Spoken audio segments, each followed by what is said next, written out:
K2 생산량 줄고 K3 완성까지 10여 년 K21 방어력 개선 개발, 배치해야. 대한민국은 전차강국이다.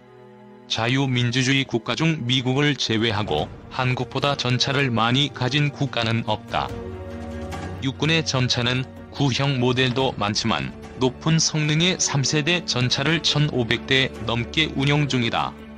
하지만 이런 세계적 규모의 기갑 장비를 가진 한국 육군의 전차 수량은 급격하게 줄어들 전망이다. 가장 큰 문제는 우리 육군의 최신형 전차 K2 흑표전차의 생산 수량이 대폭 줄었기 때문이다. 흑표전차는 개발 당시인 2003년에는 780대를 생산하기로 했다가 2008년에는 390대, 2011년에는 206대로 생산 수량이 크게 줄어들었다. K2 흑표전차의 양산 수량이 줄어든 가장 큰 걸림돌은 두산 인프라코어와 S&T중공업이 제작한 파워팩 개발 실패였다. 파워팩은 엔진과 변속기를 하나의 부품처럼 만든 전차의 동력을 담당하는 핵심 부품이다. K2 흑표전차의 초기 생산분 100대는 독일 회사인 MTU와 랭크가 개발한 제품을 라이선스를 받아 생산했지만 국산 파워팩이 완성될 경우 수입을 중단하고 국산 제품을 달기로 결정했다. 하지만 국산 파워팩은 테스트에서 끊임없는 실패와 고장으로 10년 가까이 개발이 지연되었다. 제작사는 국산 파워팩의 개발 실패를 모면하고자 했으나 오랜 기간 계속 재평가를 실시해도 국산 파워팩은 요구 성능을 결국 만족하지 못했다. 결국 최종 시험 평가에서 국산 파워팩의 부품 중 엔진은 성능 평가를 통과해서 106대의 2차 양산 흑표전차는 국산 엔진과 독일제 랭크사 변속기를 결합하여 장착하기로 했다. 문제는 3차 양산 수량이다. 지금까지 확정된 206대의 흑표전차로는 원래 우리 육군의 전차 확보 계획에 비해 턱없이 부족한데 그럼 과연 몇 대를 더 양산할지에 대해서 논란이 있기 때문이다.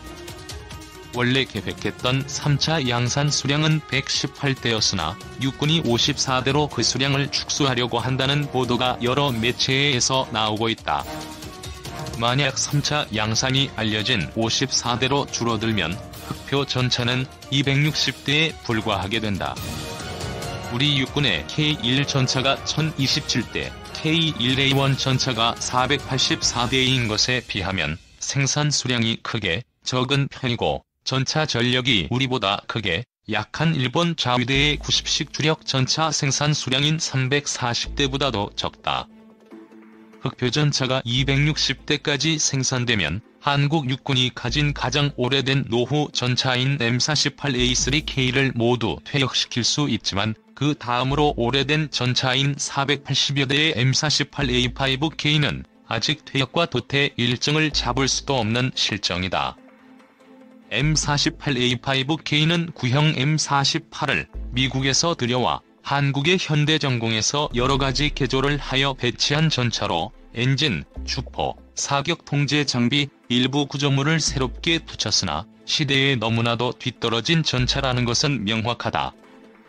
그나마 조금이나마 안심이 되는 부분은 화력으로 M48A5K의 M68 105mm 활강포는 K121 전차의 주포와 동일하다.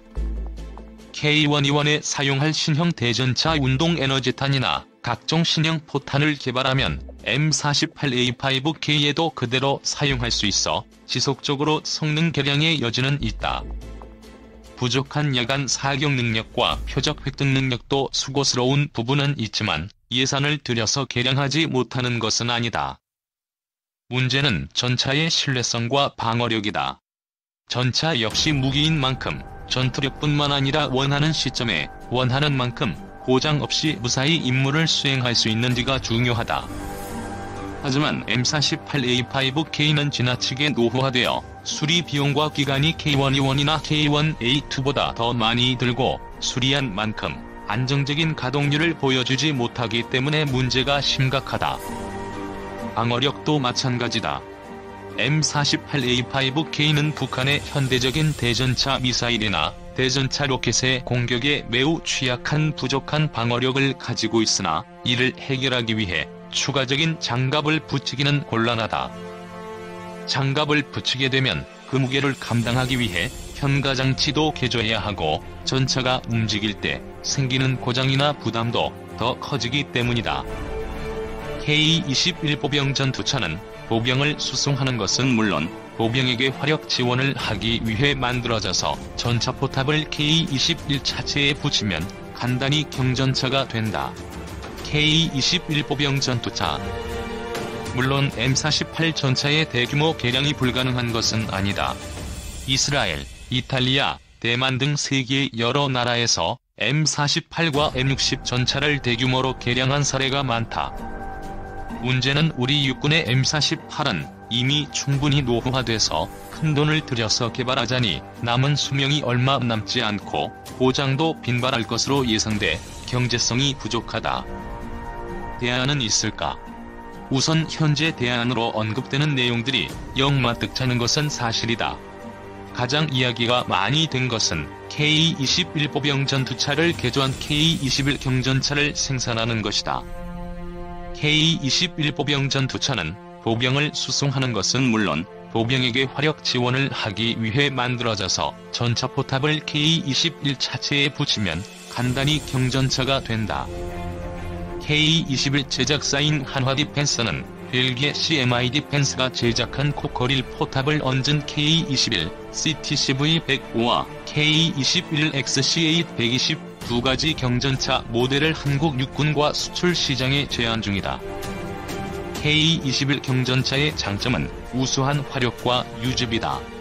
K-21 경전차는 K1U1 혹은 K1A2와 동일한 전차 포탄을 사용할 수 있어 북한의 모든 전차는 물론 주변국의 주력 전차도 격파할 수 있고 사격 통제 장비도 우수해서 3km 이상 거리에서 전차전을 벌일 수 있다. 예산만 허락한다면 우크라이나에서 개발한 포 발사 대전차 미사일을 탑재해서 5km 밖의 전차도 공격 가능하다. 이미 수백 대가 생산된 K-21 보병 전투차의 자체와 구동계를 그대로 사용할 수 있어 유지비가 저렴하고 수명도 길다. 문제는 K-21 경전차의 가격과 방어력이다. K-21 보병 전투차의 가격은 약 32억 원인데 여기에 전차포탑을 달면 가격은 더 올라간다. 방어력이 부족하여 적이 전차포 공격에도 취약하다.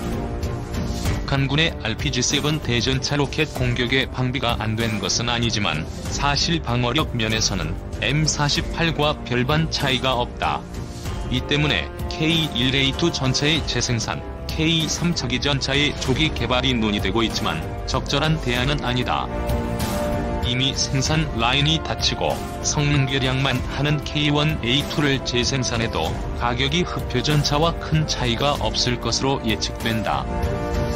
K3 전차는 무인 조종 가능, 전자기 펄스 장갑, 하이브리드 추진체계, 원거리 공격 능력 등 다양한 최신 기술을 총망라할 예정이라 우리 육군이 많은 수량을 도입하기 어렵다. K3 전차의 개발에 10년 이상의 긴 시간이 필요하다는 것도 큰 문제다. 사실은 지금 그 누구도 확실한 대안을 이야기하기 어려운 상황이다. 일단 한국 육군은 전차 수량이 어느 정도 줄어들어도 LAH 소형 무장 헬기와 현궁 휴대용 대전차 미사일이 북한 전차를 상대하기 충분하므로 큰 문제가 되지 않는다고 주장한다. 이 말은 상당히 일리가 있으며 현대전에서 느리고 둔중한 전차보다는 민첩하게 작전을 하는 공격 헬기와 기동 헬기, 무인 공격기가 종합적인 전투력 면에서는 전차보다 나은 점이 있는 것도 맞다. 하지만 헬기와 무인기는 지상작전에서 전차의 가장 중요한 능력인 방어력과 직접 타격 능력이 없다. 쉽게 말하자면 전차는 적이 아군 보병을 공격할 때 즉각 대응 가능한 가장 강력한 화력을 갖추고 있고 적이 공격을 어느 정도 견뎌내어 아군을 보호할 수 있는 유일한 무기체계이다.